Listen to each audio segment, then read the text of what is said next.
Hey everyone, Ian King here with your weekly market insights video. Joining me, my friend and colleague, Steve Fernandez. And this week, we are going to talk about a very exciting technology trend, a term actually that's been around for 30 years, and that is the metaverse. And it's a term that was coined in 1992 by Neil Stephenson in a famous sci-fi book called Snow Crash. But the idea has really picked up traction lately. And Steve, why don't you explain to our viewers exactly what is the metaverse? Yeah, so in short, the way I see the metaverse is projecting a digital world or our physical world or physical experiences into more of a virtual setting. So it can be as simple as sitting on a couch, right? We can do that in a physical world, but in the metaverse, we can just sit on a couch in Thailand, or we can sit on a couch. It can completely change the environment that we're in. Mm-hmm. And so you're projecting a physical experience into a virtual experience. It's fascinating. And you know what's really interesting? I think it just is the next progression in how technology is really encompassing our life.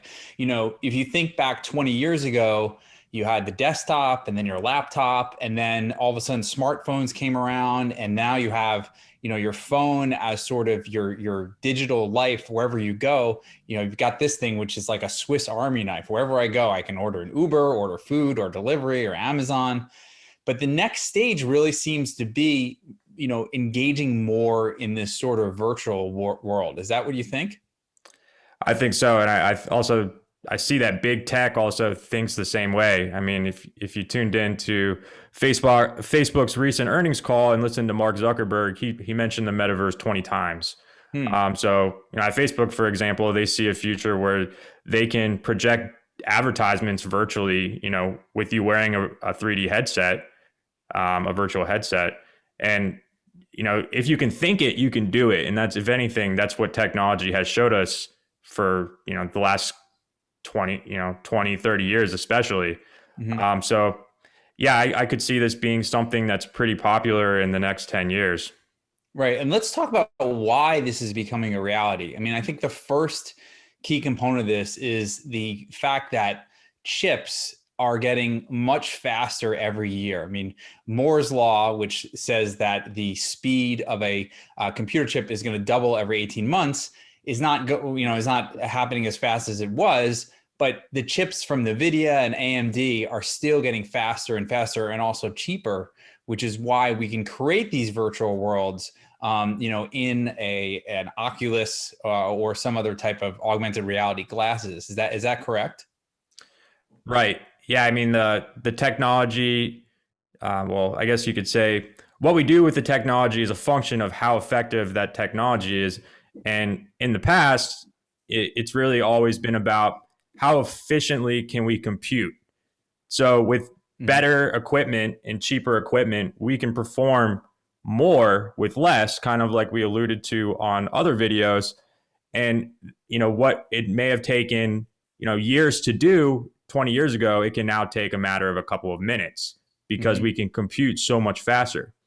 So that drives innovation and really speeds up the timeline for everything that we're doing. Mm-hmm. And I think the other component is the fact that we can now store data on blockchains. And the thing that's really important to think about is that you can have something that is created digitally, which can be unique, and you can trace the provenance back to a certain blockchain. So you can buy a piece of digital real estate like you can do in a blockchain company called Decentraland, where you actually own real estate in a virtual world, and you have a title to it. And I've seen, you go into Decentraland, they actually have virtual real estate brokers that will sell you land, a storefront. You can buy a plot and build a house on it.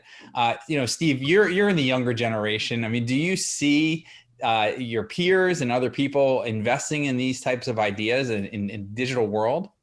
Yeah, honestly, it's hard to say. I mean, it's so new. I mean, definitely are people that are investing and spending top dollar to get, what's historically been the best places to be in a physical world. They're spending top dollar to get those places in a virtual world. And with the blockchain, it's really proof that they own those pieces of virtual property.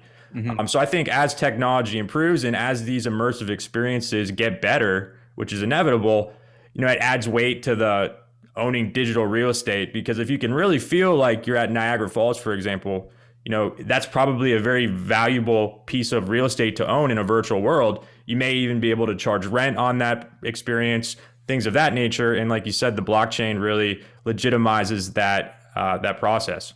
So let's talk about how viewers should think about investing in this space. Is there an ETF that somebody can buy into to give themselves exposure to the metaverse right now? Yeah, there is one that comes to mind. It's ticker META. I believe it's by Roundhill Investments. And that's going to invest in a lot of, like you said, the tech companies that are powering this trend. And yeah, it's going to give you exposure to the companies that will likely spearhead the growth of the metaverse. Cool, cool. So, just last thing, if anyone likes what we have to say, please like in the or leave a message in the comments. Steve, for myself and Steve Fernandez, I am headed to the metaverse right now, and we'll see you next week. Thank you.